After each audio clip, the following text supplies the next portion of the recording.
ముందుగా ఎలా ఉండేది? ఇప్పుడు ఈ 1 ఇయర్ ఏమేమి ఇష్యూస్ మీరు ఫేస్ చేశారు? ముందు రజని ఉండేది, ఇప్పుడు రజని సాయి చంద్ ఉంది. 22 ఇయర్స్ ఎప్పుడు ఒకరికొకరు కలిసే ఉన్నారు. అంటే సడన్ గా ఆయన లేరు అనే విషయాన్ని మీరు ఎలా జీర్ణించుకున్నారు సార్? ఒక 20 రోజులు షాక్లోనే ఉన్నానండి. 20 రోజుల తర్వాత మీరు ఫేస్ చేస్తున్న ఇష్యూస్ ఏమైనా ఉన్నాయా సాయి గారు లేకపోవడం వల్ల? చాలా ఉంటాయి, ఒక్కటని కాదు. ఫస్ట్ ఆఫ్ ఆల్ బతకడమే చాలా కష్టంగా అనిపిస్తుంది. తన లెగసీని కావచ్చు, తన ఆలోచనని ఎందుకు మధ్యలోనే వదిలేయాలి, నేను కంటిన్యూ చేయాలి ఎట్టి పరిస్థితిలో అని ఆ టఫ్ ఫైట్ని నేను భుజాన వేసుకున్నట్టు ముందుకు వెళ్తున్నాను.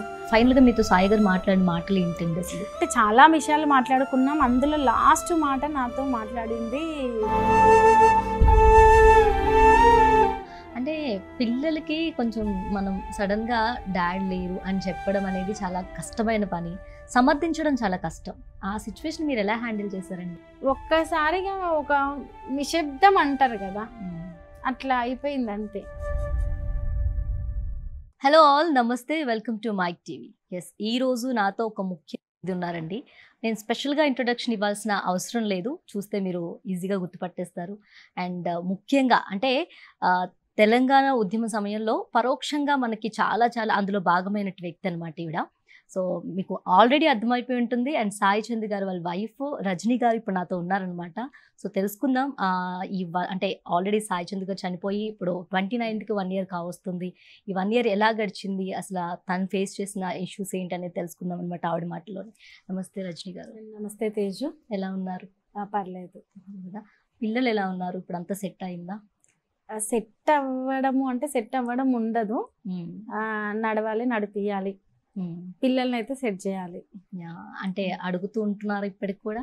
పాప చాలా చిన్న పిల్ల, సో బాబు అడుగుతున్నారా? ఇక అడుగుతారు సహజంగా, ఇంట్లో రెగ్యులర్గా అంటే ప్రతి సందర్భంలోనే ఏదో ఒకటి గుర్తుకొస్తూనే ఉంటుంది, మాట్లాడుతుంటారు, అడుగుతుంటారు, ఇక బాధపడుతుంటాం.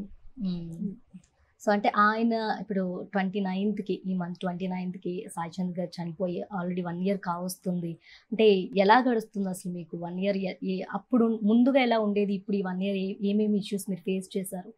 ముందు రజని ఉండేది, ఇప్పుడు రజని సాయి చంద్ ఉంది. రజని సాయి చంద్కి చాలా డిఫరెన్స్ ఉంది. రజని లైఫ్ స్టైల్కి, రజని ఆలోచనలకి, రజని ఉండే విధానానికి, అన్నిటికీ, వర్క్, ఎవ్రీథింగ్ డిఫరెంట్. అదే రజని సాయి చంద్కి చాలా డిఫరెంట్ ఉంది. సో ఆలోచనకి అని చెప్పాను కాబట్టి ఒక్కసారి రజని నుంచి నేను ఈ సంవత్సర కాలంలో నా మైండ్ సెట్ను కూడా నేను వేరే రకంగా, సాయి ఏదైతే చేయాలనుకున్నాడో, ఏదైతే తన జర్నీ ఏ ఆలోచనతోటైతే మొదలయ్యి ఇబ్బంది పడుతూ పడుతూ పడుతూ ఆ జర్నీలో అలా ముందుకు సాగిపోయి ఉండి ఏదైతే చేయలేకుండా అలా జరిగిందో అదంతా నేను కంటిన్యూ చేయాలనే ఒక మైండ్ సెట్ నేను ట్యూన్ చేసుకొని అదే దిశగా పని చేస్తూనే ఉన్నాను, నిరంతరం పనిలోనే ఉన్నాను. కాబట్టి ఆ జీవితానికి ఈ జీవితానికి, ఆ ఆలోచనకి ఈ ఆలోచనకి, ఆ లైఫ్కి ఈ లైఫ్కి చాలా డిఫరెన్స్ ఉంది. అది మాటల్లో చెప్తే తెలిసేది కాదు, ప్రాక్టికల్గా అంతకుముందు నన్ను చూసిన వాళ్ళు ఇప్పుడు నన్ను చూసిన వాళ్ళకు మాత్రమే అర్థమయ్యేది. ఇక అనుభవిస్తున్న నాకు అర్థమవుతుంది. అంటే 22 ఇయర్స్ ఆల్మోస్ట్ కలిసి, ఈ 22 ఇయర్స్ ఎప్పుడు ఒకరికొకరు కలిసే ఉన్నారంటే ఫ్రెండ్షిప్గా కావచ్చు, పెళ్లి విషయంలో కావచ్చు, భార్యాభర్తలుగా కావచ్చు. అంటే సడన్గా ఆయన లేరు అనే విషయాన్ని మీరు ఎలా జీర్ణించుకున్నారు అసలు? నేను ఒక 20 రోజులు షాక్లోనే ఉన్నానండి. 20 రోజుల తర్వాత అంటే నేను ఇప్పటికీ లేరు అనే విషయాన్ని జీర్ణించుకోవట్లేదు. నేను నా మైండ్ ఎలా సెట్ చేసుకున్నానంటే సాయి ఉన్నాడు, బిజీగా ఉన్నాడు, బహుశా సాయికి ఆ వర్క్స్ కొంచెం టఫ్గా అనిపించలే, ఏదైనా రీజన్ కావచ్చు, నాకు ఈ పనులు ఉన్నాయి నువ్వు చెయ్యి అని చెప్పి సాయి వేరే పనులలో ఉన్నాడు, అలా ట్యూన్ చేసుకున్నాను నా బ్రెయిన్ని. కాకపోతే అలవాటు అన్న ప్రాణం కదా, కాబట్టి చాలా ఇబ్బంది అవుతుంది, కష్టంగా ఉంది. అప్పటికి ఇప్పటికి చాలా డిఫరెన్స్ ఉంటుంది. అది ఇదిగో దీంట్లో డిఫరెన్స్ ఉంది, అది ఇక్కడి వరకే, ఈ పరిధి వరకే అని చెప్పలేం. లైఫ్ మొత్తం ముడిపడి ఉన్నది కదా. అందులోనూ చాలా చూడ్డానికి ఒక 10 ఇయర్స్ మ్యారేజ్ లైఫ్ అయినప్పటికీ, ఒక 12 ఇయర్స్ మ్యారేజ్ లైఫ్ అయినప్పటికీ మా జర్నీ పెద్దది. ఆ జర్నీ కూడా డిఫరెంట్గా ఏర్పడిన జర్నీ. ప్రజా సమస్యలతోటి సాయి కొట్లాడుతుంటే అది చూసి నేను ఆ చైతన్యం చూసో లేకపోతే ఆ ఆలోచన చూసి అటువంటి మనిషిని చూసి ఆ జెన్యునిటీని చూసి అట్లా మేమిద్దరం ఫ్రెండ్స్ అయ్యి ఆ తర్వాత మా జర్నీ మొన్నటి వరకు అది కాబట్టి చాలా ఇబ్బందిగా ఉంది. అండ్ ముఖ్యంగా మేజర్గా మీరు ఫేస్ చేస్తున్న ఇష్యూస్ ఏమైనా ఉన్నాయా సాయి గారు లేకపోవడం వల్ల? చాలా ఉంటాయి, ఒక్కటని కాదు. ఫస్ట్ ఆఫ్ ఆల్ బతకడమే చాలా కష్టంగా అనిపిస్తుంది. రెండోది ఎందుకోసం బతకాలి అనిపిస్తుంది. మూడవది సహజంగా సమాజంలో పిల్లలు ఉన్నారు కదా, ఎట్లో ఒకట్లా గిటాన్ కావాలి ఈ రకమైన మాటలు వినిపిస్తుంటాయి. నేనేమో చాలా స్ట్రగుల్ లైఫ్ సెలెక్ట్ చేసుకున్నా. అవును సాయి తర్వాత నా కుటుంబం నా పిల్లలే చూసుకుందాం అనుకునే లైఫ్ని నేను సెలెక్ట్ చేసుకోలేదు. సాయి చాలా టఫ్, చాలా డిఫికల్ట్గా ఒక రాజకీయ రంగంలో తన వాయిస్తో, తన మాటతో, తన నడవడికతో అలా సాయి ఫైట్ చేశాడు. సడన్గా ఇలా అయ్యింది. తన లెగసీని కావచ్చు, తన ఆలోచనని ఎందుకు మధ్యలోనే వదిలేయాలి, నేను కంటిన్యూ చేయాలి ఎట్టి పరిస్థితిలో అని ఆ టఫ్ ఫైట్ని నేను భుజాన వేసుకున్నట్టు ముందుకు వెళ్తున్నాను. కాబట్టి అంత ఈజీగా ఉండదు, చాలా డిఫరెన్స్గా ఉంటుంది. చాలా ఎదురైతాయి, మాటలు ఎదురైతాయి, సపోర్ట్ చేసేవాళ్ళు ఉండరు. ఒకవేళ సపోర్ట్ కూడా అంటే అవతల వాళ్ళ పరిస్థితులు కూడా చాలా డిఫరెంట్గా ఉంటాయి. అందరూ అన్ని టైంలలో మనకు సపోర్ట్ చేయాలని ఉండదు కదా. ఎవరి జీవితము వాళ్ళకు ఉండే టెన్షన్స్, వాళ్ళకు ఉండే అవి ఉంటాయి. ఒంటరి పోరాటం లాగా సాగుతుంది. కొన్నిసార్లు ఎందుకు జీవితం అనిపిస్తుంటుంది. మనకంటూ ఇక సర్వస్వం అనుకున్న మనిషే లేనప్పుడు మనం బ్రతికేం ఉపయోగం అనిపిస్తుంది. మళ్ళీ ఖచ్చితంగా తను ఏంటో ప్రూవ్ చేసుకోవాలి, లేకపోతే ఇంత కష్టపడ్డదానికి ఫలితం లేకుండా అలా పేరు నిలబడకుండా ఇదంతా ఎందుకు కష్టపడదాం అనిపిస్తుంది. అట్లా మల్టిపుల్ ఆలోచనలు వస్తుంటాయి. చాలా ఇబ్బందిగా. ఫైనల్గా అంటే లాస్ట్ చివరి నిమిషంలో అంటే ఫైనల్గా మీతో సాయి గారు మాట్లాడిన మాటలు ఏంటండి అసలు? లాస్ట్ 3 అంటే చాలా విషయాలు మాట్లాడుకున్నాం. అందులో లాస్ట్ మాట నాతో మాట్లాడింది, ఈసారి ఖచ్చితంగా చట్టసభల్లో అడుగు పెడుతున్నా అని ఇలా చిటికేసి ఇక్కడ ఇలా అంటూ చెప్పారు.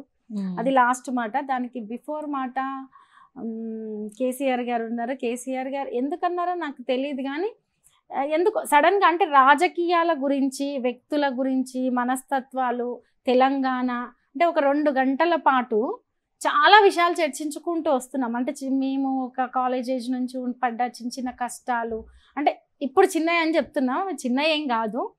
అవన్నీ స్టెప్ బై స్టెప్ ఎదిగిన విధానము, తనను వేరే వాళ్ళ కొందరు విమర్శించవచ్చు, అర్థం చేసుకోవచ్చు, చేసుకోకపోవచ్చు, తన కష్టము, అన్ని విషయాలను మాట్లాడుకుంటూ అంటే కొంత టైం దొరికింది, టైం స్పెండ్ చేద్దామని వెళ్ళినాం కాబట్టి రెగ్యులర్గా మాట్లాడుకునే విషయాలు అయినప్పటికీ అవన్నీ మాట్లాడుకుంటూ చివరిగా రాజకీయాలు, తెలంగాణ రాజకీయాల్లో కొంతమంది వ్యక్తుల మనస్తత్వాలు, అలా సాయికైన ఇబ్బందులు, దాంతో పాటు ఈసారి చట్టసభల్లో కూర్చుంటాను, ఖచ్చితంగా టికెట్ వస్తుంది, కేసీఆర్ గారు ఉన్నారు. కేసీఆర్ గారే ఎందుకన్నారో తెలీదు, తెలంగాణకు కావచ్చు మనకు కేసీఆర్ గారు ఉన్నారు, కేసీఆర్ గారికి సపోర్ట్ ఉంటుంది, శ్రీరామ రక్ష కేసీఆర్ గారే అన్నట్టు మాట్లాడారు. చివరి 3 మాటల్లో మాత్రం ఇదే ఉంది. Okay. So at that point of time అసలు ఏం జరిగిందండి? అంటే సడన్ గా స్ట్రోక్ రావడానికి గల కారణం ఏంటి? ఆల్ ఆఫ్ సడనే అండి. అంటే కొంత హింట్ లాగా ఎట్లా అంటే స్వెట్ వచ్చింది, కానీ సహజంగా సాయికి ఎప్పుడు ప్రోగ్రామ్స్కి వెళ్తూ స్వెట్ ఒక 3 గంటల స్టేజ్ మీద చాలా అలసిపోయి పాటలు పాడుతూ స్వెట్ అయ్యి అట్లా వస్తారు కాబట్టి అంటే రెగ్యులర్గా అట్లా స్పేస్కు గాలి లేకుంటే స్వెట్ రావడం ఇది సహజం కదా, అట్లా అనుకున్నాను నేను. స్వెట్ వస్తుంది ఏంది అని అడిగాను, బట్ స్వెట్టే కదా ఏముంది అన్నట్టు మాట్లాడారు. వెళ్ళి పడుకున్నారు, లేచి పడిపోయారు. ఇదంతా ఒక 15-20 మినిట్స్లో జరుగుతుంది. ఓకే. అంటే ఎక్కువగా తిరుగుతూ ఉంటారు, అంటే బయట తిరుగుతుంటారు, ఆఫీస్ వర్క్స్ ఇలా పార్టీ వర్క్స్ ఇలా చాలా ఉంటాయి కదా. మీకు ఎప్పుడైనా అనిపించిందా సాయి గారు ఏమైనా స్ట్రెస్ ఫీల్ అవుతున్నారా, అంటే హెల్త్ కి మీద ఎక్కువ కాన్సన్ట్రేట్ చేయట్లేదా అని ఎప్పుడైనా అనిపించేది? రెగ్యులర్గా అనిపించేది. స్ట్రెస్ కంటే పని ఒత్తిడి ఎక్కువ ఉంది. అంటే సాయి బాగా వర్క్ హాలిక్, అది ఇక్కడ పని చేస్తున్నానా అక్కడ పని చేస్తున్నా. నేను సాయి స్టూడెంట్ ఉద్యమాల్లో ఉన్నప్పటి నుంచి చూశాను కదా, అప్పుడు కూడా సాయి ఎట్లా అంటే అన్ని మీటింగ్లలో సాయి ఉండేవాడు. లాస్ట్కి మహిళా సంఘానికి సంబంధించిన మీటింగ్లో కూడా సాయి ఉండేవాడు. నేను అప్పుడు కూడా సాయిని అనేవాడిను, మహిళలు మాత్రమే ఉండే ప్లేస్లో కూడా నువ్వు ఆ మీటింగ్లో కూడా నువ్వు ఏదో ఒక పని చేస్తూ ఉంటావు ఎందుకు, ఇలా మాట్లాడేదాన్ని. సాయి కొంచెం తనకు అప్పచెప్పిన బాధ్యత కావచ్చు, తను మీదేసుకున్న బాధ్యత కావచ్చు, దాన్ని చాలా పర్ఫెక్ట్గా ఫుల్ ఫ్లెడ్జ్డ్గా చేయాలనుకునే మనస్తత్వము. వర్క్లో ఉంటే తను అలసిపోతున్నానా, తన ఆకలా, ఇవన్నీ పట్టించుకునే మనస్తత్వం కాదు. ఎందుకంటే చిన్నప్పటి నుంచి కష్టపడుతూ వచ్చి ఆ కష్టాన్ని పెద్ద కష్టంగా ఫీల్ అయ్యే మనస్తత్వాలు కాదు. ఎవరికి పని చేసినా, ఎక్కడ పని చేసినా ఆ పని ఎలా అంటే పూర్తి స్థాయిలో తను ఎంత పర్ఫెక్ట్ చేయగలుగుతాడో అంత చేసే మనస్తత్వం 100% పెట్టి చేస్తారు. కాబట్టి నాకు తెలుసు అలసిపోతున్నావు అని చెప్పేదాన్ని. నిద్ర సరిగ్గా ఉండదు, ఒక్క ఏరియా ఫుడ్ కాదు, ఇంటికి టైమింగ్స్ అంటూ ఉండని లైఫ్. కాబట్టి రెగ్యులర్గా గుర్తు చేసేదాన్ని చెప్తుంటే. బట్ ఎట్లుంటుందంటే మనం యాక్టివ్గా ఉన్నంత వరకు మనకేం తెలియదు. ఎప్పుడన్నా ఏదన్నా పెద్దగా మనకేదో డిసీజ్ వచ్చో ఇంకేదో ఉంటే అనీజీగా ఉంది, చేత కావట్లేదు. సాయి ఒకవేళ అనీజీగా ఉన్నట్టు అనిపించినా ఒక 1 hour 2 hours పడుకుంటే సెట్ అయిపోతాడు. చాలా హైపర్ యాక్టివ్ అయిపోతాడు. కొంత ఏదన్నా అటు ఇటుగా ఉందంటే నిద్ర వస్తుంది అన్నట్టు, అలసిపోతే నిద్ర వస్తుంది, పడుకుంటే మళ్ళీ హైపర్ యాక్టివ్ అయిపోతాడు. సో నాది నాకు తెలుస్తుంది కదా అని చెప్పేవాడు. నా బాడీ నాకు అర్థమైపోతుంది కదా అనేవాడు. ఇట్లా సడన్గా అనేది మాత్రం ఎక్స్పెక్ట్ చేయలేదు. అదే సో ఇంతకుముందు మీరు మాటలు విన్నాక నాకు అడగాలనిపిస్తుంది. అంటే ఇప్పుడు 22 years వేరు, ఇప్పుడు సాయి గారు లేకపోవడం వేరు. కాబట్టి ఎందుకు దేవుడా నాకు ఇలా చేసావు అని మీలో మీరు బాధపడిన సిచ్యువేషన్, ఎవరికి చెప్పుకోలేని సిచ్యువేషన్ ఏదైనా ఉందా? నాకేమనిపిస్తుంది అంటే బేసిక్గా మా లైఫ్ జర్నీ మొత్తము సాయి ఎదుగుదలను చూసాం. అంటే ఎదుగుదల అంటే బయట సొసైటీ ఏమనుకుంటారు అంటే ఎదుగుదలకు ఫైనాన్షియల్కి ముడి పెడతారు. ఎదుగుదల అనేది ఏంటి అంటే ఒక ఆర్టిస్ట్గా కావచ్చు, లేదు పొలిటికల్గా కావచ్చు, స్టెప్ బై స్టెప్ తను అనుకున్నవి అచీవ్ అవ్వడం ఎదుగుదల అంటే. ఈరోజు ఈ ప్లేస్లో ఉంటే రేపు ఇంకొక ప్లేస్కి వెళ్ళడం. అంటే ప్లేస్ కాదు, లైఫ్లో స్టేజెస్ దాటడం నా దృష్టిలో ఎదుగుదల అంటే. కానీ బయట సొసైటీ ఎలా ఆలోచిస్తారంటే మనకు ఒక పేరు వచ్చిందంటే, మనం ఎదుగుతున్నామంటే, లేదు పొలిటికల్గా ఉన్నామంటే, మనం బిజీ అయిపోయినామంటే, లేదు అంతకు ముందుతో పోలిస్తే వాళ్ళతో కొంత టైం స్పెండ్ చేయలేకపోతున్నామంటే, మనం మారినమో, ఫైనాన్షియల్ స్టేటస్ ఏదైనా మారిందో, ఇంకోటో అనుకుంటారే తప్ప వీళ్ళు చాలా వర్క్ బిజీలో పడిపోయినారు, లేకపోతే అప్పటితో పోలిస్తే ఒక్కొక్క మెట్టు ఎదగడానికి ఇంకా కష్టపడుతున్నారు, అలా అర్థం చేసుకునే వాళ్ళు చాలా తక్కువ ఉంటారు. సాయి వచ్చింది చాలా ఆర్థికంగా కావచ్చు, సామాజికంగా కావచ్చు, చాలా కింది బ్యాక్గ్రౌండ్స్, చాలా తక్కువ కష్టపడే బ్యాక్గ్రౌండ్స్ నుంచి వచ్చినందుకు ఒక్క స్టెప్ ఎక్కినా ఇంకో స్టెప్ ఎక్కినా కూడా ఆ చుట్టూ ఉండే వాళ్ళు కూడా ఎక్కడికో ఏదో అయిపోతుంది, ఏదో జరిగిపోతుంది అని ఆలోచించే వాళ్ళు ఉంటారు. కానీ సాయి మనస్తత్వం ఏంటంటే తను ఏ రూట్ నుంచి వచ్చిండో ఏ డే కూడా అది మర్చిపోలేదు. అది సాయితో అటాచ్ అయి ఉన్న ప్రతి ఒక్కరికి తెలుసు. నాకు అప్పుడేమనిపిస్తుంది, సాయి మనస్తత్వం ఇది కాదు. సాయి సరే వేదిక మీద ఒక రాజకీయ వేదికను పంచుకునే క్రమంలో రాజకీయంగా విమర్శ ప్రతి విమర్శలు అనేవి సహజం. అది పాట పాడే వాళ్ళే చాలా బలంగా కనిపిస్తాయి, మాట్లాడే వాళ్ళే చాలా తక్కువ కనిపిస్తాయి. రాజకీయంగా అధికారం ఉన్నోళ్ళే ఒకలాగా కనిపిస్తాయి, అధికారంగా లేనోళ్ళే ఒకలాగా కనిపిస్తాయి. కాబట్టి నాకేమనిపించేది, సాయి మనస్తత్వము ఒక భార్యగా అని కాదు, నేను సాయితో అటాచ్ అయి ఉన్న ప్రతి ఒక్కరూ చెప్తారు, ఎవరైనా చెప్తారు, మనస్తత్వం చాలా సాఫ్ట్ మనస్తత్వము. ఎవరిది ఈరోజు చూస్తున్నాం, చిన్న గల్లీల లీడర్గా ఉన్న పర్సన్స్ కూడా ఎన్నెన్నిట్లోనో ఇన్వాల్వ్ అయ్యి ఏదేదో డిఫరెంట్గా కూడా జరుగుతున్న సందర్భాలు చూస్తున్నాం. కానీ సాయి తను ఒక ఏంటి, తన వర్క్ ఏంటి అంతవరకే తప్ప తను దేంట్లో పోయి ఏలు పెడదామనో, ఇంకేదో ఫైనాన్షియల్గా ఇంకేదో ఆ రకమైన మనస్తత్వం కాదు. ఆ వచ్చిన దాంట్లో కూడా చాలా తక్కువ శాతమే కుటుంబానికి తప్ప ఎక్కువ ఎవరికైనా ఏదైనా సహకారం కావాల్సి వస్తే ఇచ్చే మనస్తత్వం. కాబట్టి నేను ఒకరితోటి కంపేర్ చేసుకునే మనస్తత్వం కాదు, నా లైఫ్నే నేను కంపేర్ చేసుకుంటా. కాబట్టి ఎవరికి ఇప్పటివరకైతే మాకు తెలిసి మేమేం హామీ చేయలేదు, ఒకరి నుంచి మేమేం ఆశించింది లేదు, మా కష్టం మీదే మేము డిపెండ్ అయింది. అసలు ఎందుకు ఇట్లా అయింది అంటే మంచికి మంచి మిగిలదా, అసలు ఏంటి, అట్లా 100 రకాల ఆలోచనలు వస్తుంటాయి. రైట్. అంటే మీరు ఇప్పుడు జనాల్లోకి వస్తున్నారు, ఇంతకుముందు అంటే అంతగా కనిపించే వాళ్ళు కాదు, ఇప్పుడు ఎక్కువగా వస్తున్నారు. సో ఎంత పాజిటివ్ ఉంటుందో అంతే నెగిటివ్ కూడా ఉంటుంది. సో కొంతమంది పాజిటివ్గా ఆలోచించే వాళ్ళు, ఓకే ఆయన లేకపోయినా ఈవిడ నడుస్తున్నారు, అందరికీ మంచి చేయాలని బయటకు వెళ్తున్నారు అంటే, కొంతమంది వేరేగా విమర్శిస్తారు, నెగిటివ్గా ఆలోచించే పీపుల్. సో మీరు దీనికోసం ఏం మాట్లాడతారు? అలా ఆలోచించే పీపుల్కి నేను ఎలా ఆలోచిస్తానంటే, బేసిక్గా నేను ఏ వ్యక్తి గురించి నాకు తెలియంది, నేను నా ఓన్ మైండ్ తోటి తెలియంది నేను వాళ్ళ గురించి ఆలోచించను. నేను ఏదైనా ఫేస్ చేస్తేనో, నేను ఏదైనా వాళ్ళ గురించి తెలుసుకుంటేనో, వాళ్ళతోటి నాకు పరిచయం ఉంటేనో, వన్స్ నాకు తెలియకుండా నేను వాళ్ళ గురించి ఏదైనా మాట్లాడుతున్నా అంటే నాకేం పని లేదని అర్థం. రెండవది, విమర్శిస్తున్నా అంటే వాళ్ళ ఎదుగుదలను నేను ఓర్చుకోవట్లేదని అర్థం. అంటే మనిషి మనస్తత్వం చెప్తున్నాను నేను, ఉమెన్ కామన్గా. కష్టం వాళ్ళది, వాళ్ళ శ్రమ వాళ్ళది, ఎవరిదైనా. రోజు నేను బయటికి వెళ్తున్నాను కాదు, రేపు ఇంకో ఉమెన్ రావచ్చు, ఇంకో మెన్ రావచ్చు. ఎవరు పడుతున్న కష్టము, ఎవరి శ్రమ, ఎవరి ఆలోచన వాళ్ళకే తెలుస్తాయి. అనేవాళ్ళు ఎన్నైనా అని ఉండొచ్చు, సహజంగా అంటారు. అనడం అనేది సహజ లక్షణం అయిపోయింది ఇప్పుడు.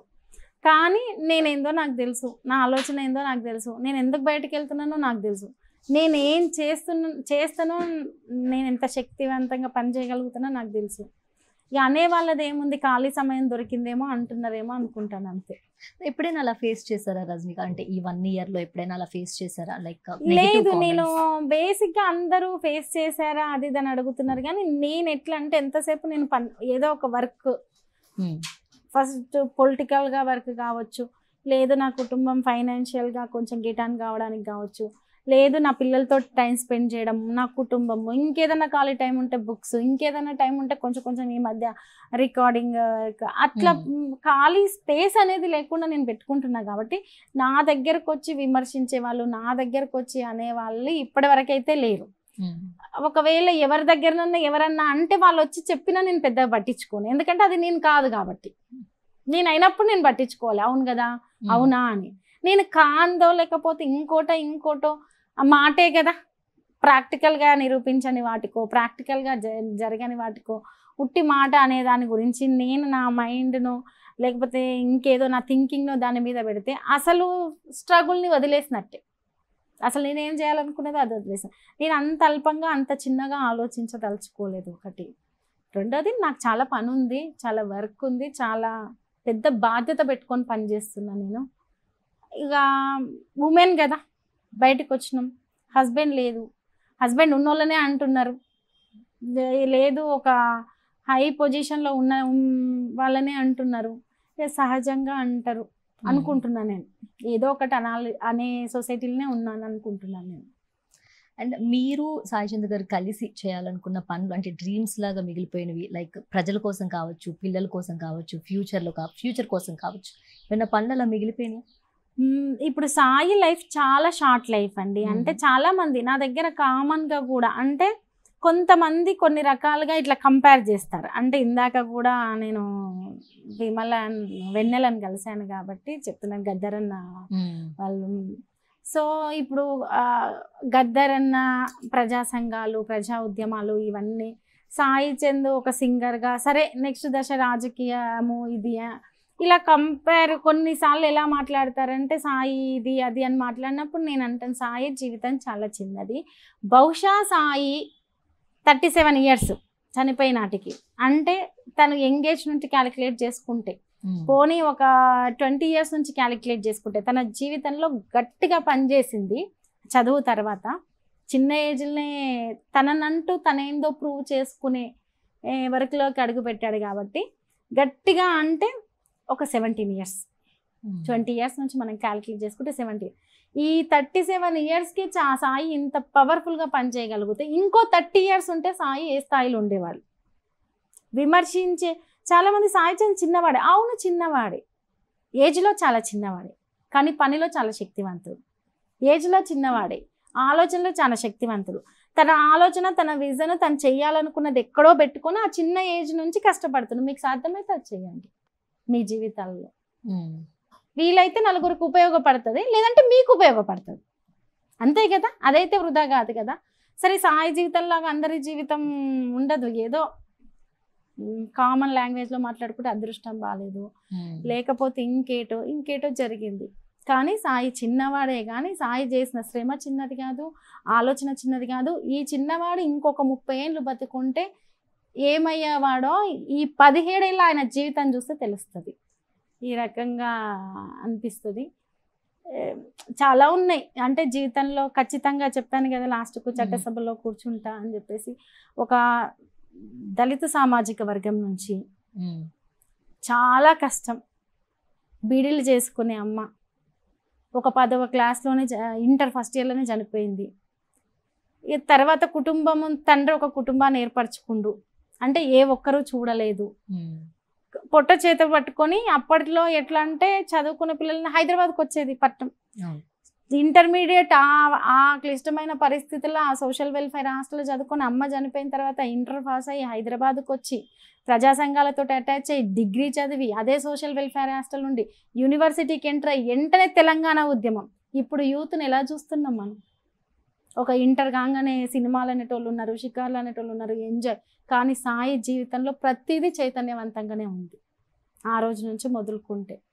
కాబట్టి ఖచ్చితంగా ఒక గోల్ పెట్టుకొని ఆ జీవితానికి గోల్ ఆయన పర్సనల్కి కాదు, సొసైటీ రిలేటెడ్ గోల్ పెట్టుకొని, అంటే ఈ వర్గాల నుంచి ఇంత ఎదిగిన వచ్చిన నేను ఖచ్చితంగా చట్టసభలో ఉండాలంటే ఏ రకమైన అడుగులు వేయాలి, ఎటు వెళ్తే నా ఆలోచనకి ఇంకా పదును పెట్టగలను, లేదు ఏ రకంగా ముందుకెళ్తే నాలాగా కష్టపడుతూ వచ్చిన వాళ్ళకి కనీసం కొంత సాయం చేయగలను.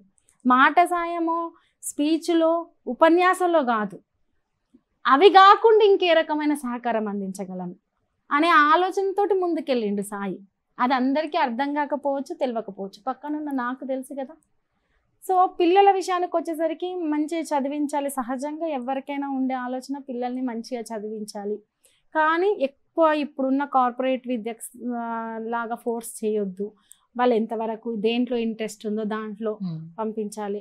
ప్రాపర్గా ఎడ్యుకేషన్ అనేది చాలా అవసరం కాబట్టి అది నేను చట్టసభలో కూర్చున్నాక నా వీలైనంత వరకు నేను సర్వీస్ చేయాలి, ద బెస్ట్ లీడర్ అనిపించుకోవాలి.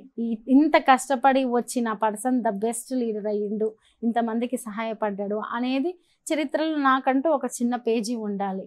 అట్లా చిన్న ఏజ్ నుంచి ఈ ఆలోచనతో కష్టపడే వాళ్ళు ఎవరండి, ఎవరున్నారు? అంటే ఉంటారేమో, కానీ ఈ జనరేషన్కి ఆ ప్రతి స్టెప్లోనూ కష్టాన్ని నేను చూశాను కదా. కాబట్టి నేను బయటకు వచ్చాను. అందరికీ అనిపించవచ్చు ఏముంది హస్బెండ్ ఇది ఎంతో కొంత రాజకీయాలతోటి ముడిపడిన జీవితం కాబట్టి ఆర్థికంగా ఉండొచ్చు, ఇంట్లో ఉండి అంటే ఉచిత సలహాలు వస్తుంటాయి అన్నమాట. కొన్నిసార్లు ఇంట్లో ఉండి పిల్లల్ని చూసుకోవచ్చు కదా అంటే వాళ్ళు వచ్చి పిల్లల్ని చూస్తున్నట్టు చెప్తుంటారు. చూసుకునేది నేనే, కష్టపడేది నేనే, నా కుటుంబాన్ని పోషించుకుంటున్నది నేనే, నా పిల్లల్ని చదివిస్తున్నది నేనే. అయినా కూడా ఏదో మనం బయటికి వెళ్తున్నంత మాత్రాన మనము ఏది చూసుకుంటున్నలేనట్టు లేదు, ఇంకేదో మనకు ఇంకెక్కడి నుంచో 4 రకాల సహకారం వస్తున్నట్టు ఇలా మాట్లాడే వాళ్ళు ఉంటారు. ఇక నేను చూస్తా, నవ్వుతా, ఆశ్చర్యం అనిపిస్తుంది. ఇంత చిన్న మైండ్ సెట్స్ ఏంది వీళ్ళయ్యి అనిపిస్తుంది. సహజంగా వదిలేస్తా. సాయి గోల్ ఉంది, ఆ గోల్ నేను నెరవేరుస్తా, దానికోసం ఖచ్చితంగా కష్టపడతా. సాయి పేరు అనేది అలా కనీసం నా పేరు వెనకాలనన్నా ఆ పేరు అలా నిలిచిపోవాలి అనేది నా కనీసం కాదు, ఆయన పేరుతో ముందల కనీసం నాకు ఒక సార్థకత ఉండాలనేది నేను. సో సాయి గారు ఎప్పుడైనా అనేవాళ్ళ లైక్ పాపని ఇలా చూడాలి, బాబుని ఇలా చూడాలి అంటే ఎలాంటి చదువులు చదివించాలనుకున్నారు? పాప ఎందుకో చిన్నప్పటి నుంచి ఎక్కడికి పోయినా డాక్టర్ కిట్ ఉంటది కదా, అది అడిగేది. నేను డాక్టర్ని అనేది. ఎప్పుడు పడుకున్నా బుక్ పక్కన పెట్టుకునేది. అట్లా కొంచెం స్టడీ మీద బాగా ఇంట్రెస్ట్ పాపకి. ఇప్పటికి కూడా బాబుతో కంపేర్ చేసిన లేకుంటే ఒకరితో కంపేర్ చెయ్యొద్దు, బట్ తను బాగా చదివిద్ది పాప. కాబట్టి డాక్టర్ తనకి ఏది ఇంట్రెస్ట్ ఉంటే అదే అనే మనస్తత్వం కాబట్టి మాకు డాక్టర్ పాప అట్లా అంటుంది కాబట్టి అనేది ఉండే. బాబుకు సంబంధించి బాబు కొంచెం ఎక్స్ట్రా యాక్టివిటీస్ ఎక్కువ, కొంచెం పెద్దగా అయితే తనకి ఏది ఇంట్రెస్ట్ ఉంటే అది చేద్దాము అట్లా ఉండే. ఇక మేము పర్టికులర్గా పిల్లల మీద ఇదే చెయ్యాలి ఇట్లా అని రుద్దే మైండ్ సెట్ మాది కాదు. వాళ్ళు ఎదుగుతుంటే వాళ్ళ లోపల ఏం టాలెంట్ ఉంది, వాళ్ళకి ఎటు వెళ్ళడం ఇంట్రెస్ట్ ఉంది, అది చూసి మూవ్ కావాలనుకునే మనస్తత్వం. అంటే పిల్లలకి కొంచెం మనం సడన్ గా డాడ్ లేరు అని చెప్పడం అనేది చాలా కష్టమైన పని, సమర్థించడం చాలా కష్టం. ఆ సిచ్యువేషన్ మీరు ఎలా హ్యాండిల్ చేశారండి?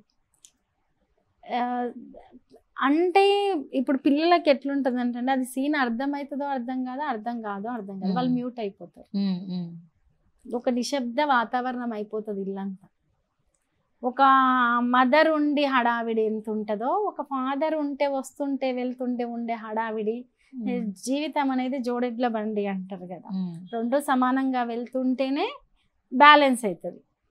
సో సాయి వచ్చినప్పుడు చాలా హడావిడి, కొంచెం పొలిటికల్గా రిలేటెడ్ లైఫ్ కాబట్టి చాలా హడావిడి, ఎప్పుడు చుట్టూ జనాలు, ఆ నాన్న వస్తే ఏదో ఒకటి తీసుకొస్తాడు, ఎత్తుకుంటారు, ప్రేమ ఇదంతా ఉంటుంది. ఒక్కసారిగా ఒక నిశ్శబ్దం అంటారు కదా, అట్లా అయిపోయింది అంతే. ఇక వాళ్ళు ఏం చెప్పట్లేరు, నేను ఏం అడగట్లేదు, అట్లా సైలెంట్గా అయిపోయి ఒక 3 నెలల వరకు ఎట్లున్నాము, ఏమున్నాము, ఎందుకున్నామో కూడా అర్థం కాకుండా ఉన్నాము. తర్వాత ఉండాలి అని ఉన్నాము. తర్వాత ఖచ్చితంగా నేను స్ట్రాంగ్ అయ్యి బయటకు వచ్చిన కాబట్టి పిల్లలు అడుగుతుంటారు సహజంగా, అది ఇదని అంటే తెలుస్తుంటది నాకు ఫేస్లో, అడగడం అని కాదు, అర్థమైపోతుంది. అది ఇట్లా అని ఎక్స్ప్లెయిన్ చేయలేము, ఆ ప్లేస్లో ఉంటే మనకు అర్థమవుతుంది. నేను డైవర్ట్ చేస్తా, ఏదో ఒకటి ఇప్పియడం, ఆడిపియడం, అట్లా డైవర్ట్ చేస్తా. ఓకే, ఉద్యమ గాయకుడిగా తర్వాత పొలిటీషియన్గా, సో ఇలా చాలా బాధ్యతల్లో ఉన్నప్పుడు మీరు ఎలాంటి సజెషన్స్ ఇచ్చేవాళ్ళ సాయి గారికి? సహజంగా సాయికి నాకు ఒక పెద్ద డిస్కషన్ ఏంటంటే, వేదికల మీద ఒక 3 గంటలు 4 గంటలు. ఇంకొకటి రాజకీయాల్లో ఏం చేస్తామంటే, రాజకీయాల్లో ఇప్పుడు సాయి ఎట్లంటే ఒక ఆర్టిస్ట్గా ఎదిగిన మనిషి, ఆర్టిస్ట్గా ఉండి మాట్లాడే వాళ్ళకంటే ఇప్పుడు రాజకీయ నాయకుడిగా ఉండి నువ్వు ఒక పొజిషన్లో ఉండి నువ్వు ఎన్ని మాటలన్నా మాట్లాడి, ఎట్లన్నా విమర్శించు, నిన్ను ఏదో ఒకటి విమర్శిస్తారు అంతే తప్ప నీ మీద ఒక రకమైన దాడులు ఉండవు. ఎందుకంటే నువ్వు ఒక పొజిషన్లో ఉన్నావు, నీ ఏది చేసినా బయటికి తెలవడమో, ఇది నీకంటూ ఒక క్యాడర్ ఉంటారు, నీ మీద ఏదైనా జరిగితే మళ్ళీ వాళ్ళందరూ ఇన్వాల్వ్ కావడం అట్లా. కానీ ఆర్టిస్ట్కి అట్లా ఉండదు. వేదిక మీద ఏదన్నా మాట్లాడితే ఒక 3 గంటల పాటు అనేక అంశాలు చర్చించే క్రమంలో ఏదన్నా మాట్లాడితే వేదిక దిగి వచ్చిన తర్వాత ఊరి పొలిమేరలు దాటేటప్పుడు దాడులు జరగవచ్చు, ఎవరంటే వాళ్ళు నోటికొచ్చినట్టు విమర్శిస్తారు, అంటే ఒక రకంగా మాట్లాడుతుంటారు. ఆ విషయంలో నేను కొంత నువ్వు జాగ్రత్తను, లేకపోతే ఇంకా ఎక్కువ విమర్శిస్తుంటే ఎందుకలా, ఇలా ఈ రకమైన డిస్కషన్స్ ఎక్కువ అయ్యాయి. కామన్గా మా లైఫ్ స్టైల్లో అయితే కొంచెం నిద్ర, ఫుడ్, ఇది ఇలా ఉండేది. ఈ రకమైనవి మాత్రం అయ్యేవి. సలహాలు సూచనలు కంటే ఈ పర్సనల్గా విషయాలు మాత్రం ఇవి మాట్లాడుకునేవి. ఎప్పుడన్నా పాటలు రాస్తే మాత్రం సాంగ్ ఇట్లుంది, అట్లుంది, మ్యూజిక్ ఇట్లుంది, అది ఉంది, లేదు వేదిక మీద ఏదైనా మంచిగా మాట్లాడితే ఇది ఓకే కానీ అలా మాట్లాడకుండాల్సింది, అది ఓకే కానీ ఇలా విమర్శించకుండాల్సింది, ఇటువంటివి మాట్లాడుకునేవాళ్ళు. ఓకే, అండ్ చివరి మినిట్స్లో అంటే చాలా బిజీగా ఉండేవారు సాయి గారు, సో ఎప్పుడు బిజీగా ఉండేవారు కాబట్టి మీరు ఏమైనా చెప్పాలనుకొని చెప్పలేకపోయినవి ఏమైనా ఉన్నాయా? చాలా ఉన్నాయి జీవితంలో. అంటే అలా సడన్ ఇట్లా అయిపోతుంది జీవితం అని ఎవరం ఊహించము. రెండవది ఏదన్నా అయ్యి మనం హాస్పిటల్లో ఉంటూ ఇగో ఇది అయ్యింది అంటే మనం అది వేరు ఉంటుంది. ఒకటే సెకండ్లా ఏదన్నా ఒక వస్తువుని ఇలా కింద పడేసినట్టు ఒక సెకండ్లో జీవితం తారుమారైపోతుంది. ఒక రాత్రిలో అనుకోండి, ఒక సెకండ్లో అనుకోండి, అది ఎవరు ఊహించలేము. చాలా ఉన్నాయి చెప్పాలనుకునేవి. బిజీగా ఉంటాడు కాబట్టి కొన్నిసార్లు ఇప్పుడు చెప్తే అయ్యో ఈ అలసటలో చెప్తే ఎందుకు, ఇంకా కొంత ఫ్రీ అయినాక చెప్దాం అనుకున్నవి కూడా ఉంటాయి. అలా చాలా ఉన్నాయి. ఓకే, అండ్ మీ పరిచయం అసలు ఎలా జరిగింది మేడం? లైక్ ఫస్ట్ మీరు ఆయనతో మాట్లాడిన మాటలు ఏంటి? ఫస్ట్ సాయి హైదరాబాద్కి వచ్చిన తర్వాత పీడిఎస్ స్టూడెంట్ ఆర్గనైజేషన్లో ఉండే, ఊరు నుంచి వచ్చి అప్పటికి సాయి 2 నెలలు అయింది అంతే. ఆ తర్వాత నేను వచ్చిన సాయికి, ఆ తర్వాత నేను 2 months సాయి హైదరాబాద్కి వచ్చిన 2 months తర్వాత నేను పరిచయం. నాకు ఎటువంటి ఆర్గనైజేషన్స్ అవి ఇవి వీటి గురించి పెద్దగా తెలీదు. బట్ సాయి నాకు అక్కడ ఉన్న వాళ్ళందరి టీంతో పోలిస్తే సాయి ఈ విషయాల గురించి ఎక్కువ చెప్తుండే, కొంత ఎక్కువ మాట్లాడుతుండే. నేను సాయితో ఎక్కువ మాట్లాడే, సాయి సింగరు, నేను అప్పుడు క్లాసికల్ నేర్చుకోలేదు, ఇంకా సెమీ క్లాసికల్ అలా డ్యాన్స్ వేస్తుంటే ఒక కాలేజ్ ఫంక్షన్లో డ్యాన్స్ వేయడము, సాయి పాట పాడడము, అట్లా కొద్దిగా ఫ్రెండ్షిప్ అలా పరిచయం స్టార్ట్ అయింది. ఓకే, అంటే మనకు కావాల్సిన వాళ్ళకి ఏదైనా జరుగుతుంది అంటే డెఫినెట్లీ మనకి ఎక్కడో దేవుడు ఒక సిమ్టమ్ పంపిస్తాడు. అలా ఏమన్నా అనిపించిందా లాస్ట్ మినిట్లో మీకేమన్నా? ఎందుకు అండి అంటే నేను ఇటువంటి వాటినేం పెద్దగా నమ్మను. అంటే నేను వచ్చిన కుటుంబ నేపథ్యం ఈ సాయి ఏమి పెద్దగా దేవుళ్ళు నమ్మకాలు అవి నమ్మడు. ఓకే, నేను మాత్రం పర్లేదు, మనం కుటుంబాలు పూజలు ఇవన్నీ చూసి పెరిగిన దాన్ని కాబట్టి నేను ఓకే. బట్ ఇటువంటి ఒక సింటమ్స్ లేకపోతే ఇంకేమన్నా తెలుస్తాయి అనేవి నేను పెద్దగా నమ్మను. నాకు జరిగింది ఏంటంటే ఒక ఎందుకో తెలియదు, సహజంగానే సాయి ఒక పాట పాడిండు, ఎల్లు ఎల్లమ్మ ఎల్లు బావిలోంచి బయటికి ఎల్లు అనే సాంగ్ పాడిండు. ఇప్పటివరకు ఇది నేను ఈ విషయం ఎవరికి చెప్పలేదు. అయితే నేను ఆ పాట మొత్తం విన్నాక ఆ పాట చాలా, ఇప్పుడు కాదు, ఆ పాట పాడి దాదాపు 10 సంవత్సరాలుగా వస్తుంది. చాలా హైప్ అయ్యింది సాంగ్. ఎల్లమ్మ పాట, ఎల్లమ్మ తల్లి పాట. అయితే ఆ పాట ఆ తర్వాత ఆ పాట ట్యూన్స్ తోటి చాలా పాటలు వచ్చినాయి. ఫస్ట్ పాట అది. అయితే నేను అప్పుడు అన్నా, బావిలోనే ఉంటుందా నిజంగానే అని అడిగిన అనమాట. ఎల్లు ఎల్లమ్మ ఎల్లు అంటే బావిలోంచి బయటికి ఎల్లు అని ఉంటుంది పాటలు. అవును, టెంపుల్ ఎల్లమ్మ టెంపుల్ హైదరాబాద్లో ఉంది, బావిలోనే ఉంటుంది అని చెప్పింది. ఆహా అన్నప్పుడు నేనేమనుకున్నా అంటే, ఎప్పుడన్నా ఒక్కసారి నేను ఒకసారి చూస్తాను, ఒక 2-3 సార్లు అన్నా. నేను ఖచ్చితంగా చూస్తా, వస్తా టెంపుల్కి, ఆ సాంగ్ పాడినందుకన్నా నేను పోతా అన్న. ఆ రోజు నుంచి ఎందుకో నేను ఆ టెంపుల్కి ఎప్పుడు వెళ్ళలేదు 10 ఇయర్స్లో.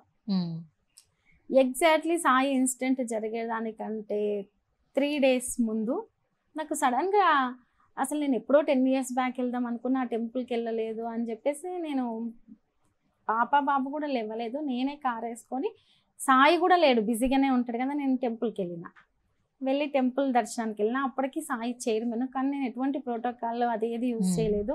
అక్కడ నిలబడ్డా, టెంపుల్ లోపలికి రామ్మా అన్నారు, అక్కడ కూర్చోబెట్టిండు, నాకు బ్యాంగిల్స్ అవన్నీ ఇచ్చిర్రు.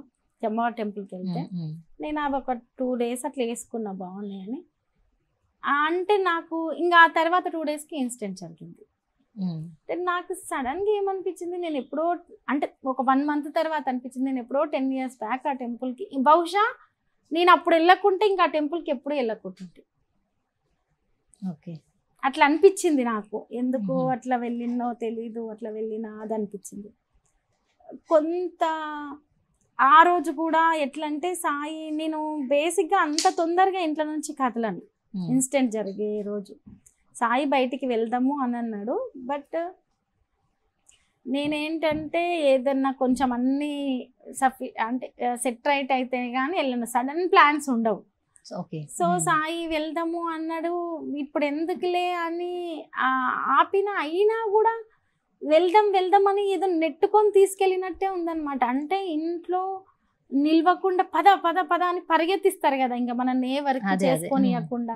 ఏదైనా వర్క్ చేస్తే నువ్వు లేట్ చేస్తున్నావు, చీకటి అవుతుంది, తొందరగా వెళ్దాము అని అట్లా పరిగెత్తిస్తున్నట్టు అనిపించింది. పరిగెత్తి నన్ను అక్కడ నిల్వనియకుండా తీసుకెళ్ళినట్టు అనిపించింది, చాలా ఫోర్స్గా. ఓకే, సో మీకు బీఆర్ఎస్ ప్రభుత్వం ఎంత హెల్ప్ చేస్తుందో తెలుసు, ఎంత సపోర్ట్గా ఉంటుందో. సో ఇప్పుడున్న కాంగ్రెస్ ప్రభుత్వం మీకు ఎలా సపోర్ట్గా ఉంటున్నారు? నాకు అసలు ఏం సపోర్ట్ లేదండి. నాకెందుకు అంటే, బేసిక్గా బీఆర్ఎస్ పార్టీ నేను అంటే నాకు బాధ్యత ఇచ్చింది, చైర్మన్గా ఉన్నాను. ఆఫ్టర్ బీఆర్ఎస్ పార్టీ పోయింది, కాంగ్రెస్ ప్రభుత్వం వచ్చింది. కాంగ్రెస్ ప్రభుత్వం వచ్చిన తర్వాత చైర్మన్గా జీవో ఇచ్చారు, తీసి పడేశారు. కాంగ్రెస్ ప్రభుత్వం నుంచి ఎందుకు సపోర్ట్, ఎటువంటి సపోర్ట్ లేదు. నేను వీళ్ళ నుంచి వాళ్ళ నుంచి అని నేనేం ఎక్స్పెక్ట్ చేయట్లేదండి. ఎందుకంటే నేను ఎందుకు ఎక్స్పెక్ట్ చేస్తానో ఒకటి. రెండవది, నాకు మొదటి నుంచి కూడా బీఆర్ఎస్ పార్టీ సపోర్ట్ చేసింది. సాయి ఇన్సిడెంట్ తర్వాత సాయి బీఆర్ఎస్ పార్టీతో అటాచ్ అయ్యి పనిచేశాడు. తెలంగాణ ఉద్యమం నుంచి పనిచేసినప్పటికీ బీఆర్ఎస్ పార్టీతో అటాచ్ అయ్యి పనిచేశాడు. నేను బీఆర్ఎస్ పార్టీలో ఒక చైర్మన్గా పనిచేశాను. కాంగ్రెస్ పార్టీ ఒక 6 months, అంటే ఇన్సిడెంట్ జరిగిన వెంటనే అదే 1 month లోపలే నేను చైర్మన్గా ప్రమాణ స్వీకారం చేయడం, ఒక 5 నెలలు 6 months లోపే ప్రభుత్వాలు మారడం, ఇమీడియట్గా జీవో ఇష్యూ చేయడం, తీసేయడం జరిగింది. ఇక మరి నేను ఇప్పుడు బీఆర్ఎస్ పార్టీ, నేను కాంగ్రెస్ పార్టీ నుంచి నేను ఎందుకు ఏం ఎక్స్పెక్ట్ చేస్తానండి? కాంగ్రెస్ పార్టీ మీద ఫైట్ చేస్తాను. నా ప్లేస్లో ఎవరున్నా ఇంకా ఎక్కువ ఫైట్ చేస్తారో రేపు భవిష్యత్తులో ఖచ్చితంగా అదే జరుగుతుంది. ఓకే, ఫైనల్గా ma'am, being a women, that చాలామంది ఇప్పుడు ఆడపిల్లలు భర్త చనిపోగానే డిప్రెషన్లోకి వెళ్ళిపోవడం, లేదంటే సూసైడ్స్, ఇలా చాలా వింటున్నాం. అలాంటి వాళ్ళకి ధైర్యం ఇవ్వాలంటే మీరు ఎలాంటి మాటలు చెప్తారు? సహజంగా మనకు అంటే ఉమెన్కి ఎలా ఉంటుందండి, భర్తే సర్వస్వం అనుకొని బతుకుతుంటారు లైఫ్. వాళ్ళు ఊహించరు, అసలు ఎక్స్పెక్ట్ చెయ్యరు. ఇంకా భర్త మంచిగా ఉంటే చాలు అనుకునే జీవితాలు చాలా ఉంటాయి. సడన్గా ఇలా జరిగినప్పుడు ఎవరికైనా ఫస్ట్ వచ్చే ఆలోచన మేమెందుకు బతకాలి, కానీ అప్పుడే బతకాలి. అప్పుడే బతుకుతేనే అదే నీ హస్బెండ్ కావచ్చు, లేకపోతే ఇంకొకరు కావచ్చు, సొసైటీ కావచ్చు, లేదు కిడ్స్ ఉంటే వాళ్ళకు కావచ్చు, దీనికన్నిటికీ అంటే నువ్వు మరొక రేపు కిడ్స్ భవిష్యత్తుకి కావచ్చు, నువ్వు నిలబడి వాళ్ళని నిలబెట్టగలిగితేనే భర్తకు కావచ్చు, ఇంకేదన్నా తృప్తిగానో లేకపోతే ఇంకేదన్నా నువ్వు సాధించి ఉంటేనో ప్రశాంతంగా ఉంటుందని నేను అనుకుంటున్నా. సొసైటీకి ఒక చెప్పదలుచుకున్న, వీళ్ళు ఎందుకు బతుకుతారు లేకపోతే ఎలా బతకాలి అనే దానికంటే అటువంటి వాళ్ళను విమర్శించడము, వాళ్ళని ఏదో అనడము, లేకపోతే వాళ్ళు ఎదురుపడితే ఏదో అవుతుందనో, లేకపోతే వాళ్ళు ఈ డ్రెస్ వేసుకున్నారనో, లేకపోతే వాళ్ళు అదే అన్నారనో. ఎందుకంటే భర్త చనిపోగానే 60 years ఉండి హస్బెండ్ ఉన్నామే ఎలా ఉన్నా యాక్సెప్ట్ చేస్తారు. అదే నువ్వు ఒక 30 years ఉండి హస్బెండ్ లేకపోతే ఏదన్నా ఉంటే చిన్న బొట్టు విషయంలో తేడా వచ్చినా 100 రకాలుగా మాట్లాడుకుంటారు. అటువంటి సొసైటీ ఆలోచనలు మారాలని నేను కోరుకుంటున్నా. ఫస్ట్ అటువంటి సొసైటీలో కూడా నువ్వు ధైర్యంగా బతకాలి. ధైర్యంగా బతకాలి అంటే నువ్వు ఫస్ట్ ఎంతో కొంత చదువుకొని ఉండాలి, నీకంటూ నీ కాళ్ళ మీద నువ్వు నిలబడగలగాలి, సొసైటీకి నువ్వేదో ఒకటి చేసావు లేకపోతే మెసేజ్ ఇచ్చే పొజిషన్లో ఉండాలి. ఒక్క సెకండ్ ఏదన్నా నెగిటివ్ ఆలోచనలు వస్తే ఆగి మౌనంగా నిజంగానే ఈ సెకండ్ దాటితే నాకు ఇదే ఆలోచన ఉంటుందా అనేది ఆలోచించాలి. సూసైడో లేకపోతే ఇంకోటో ఆలోచన. ఇప్పుడు నేను కూడా వచ్చాను, ఎంత మాట్లాడుతున్నానంటే నాకు కూడా అటువంటి 100 ఆలోచనలు వచ్చినాయి. ఆ స్టేజ్ దాటుకునే నేను బయటకు వచ్చిన. అంటే ఆ స్టేజ్ దాటితే ఖచ్చితంగా మనం ముందుగైతాము, తెగిస్తాము, కొట్లాడతాము. ఆ తెగింపు దేనికి ఉంటుంది అంటే ఫైట్ చేయనీకి ఉంటుంది, మన కోసం మనం ఫైట్ చేయనీకి ఉంటుంది. Right, thank you so much Rajini గారు. అంటే సాయి చంద్ గారు బాటలో నడుస్తున్నారు, ఈ బాటలో మీకు ఎలాంటి అడ్డంకులు రాకూడదని కోరుకుంటున్నాము. ఆయన కలల్ని మీరు నెరవేర్చి ఆయన ఉండాల్సిన స్థానంలో మీరు ఉండాలనుకుంటున్నాం మేము ఇప్పుడు కూడా. Thank you so much.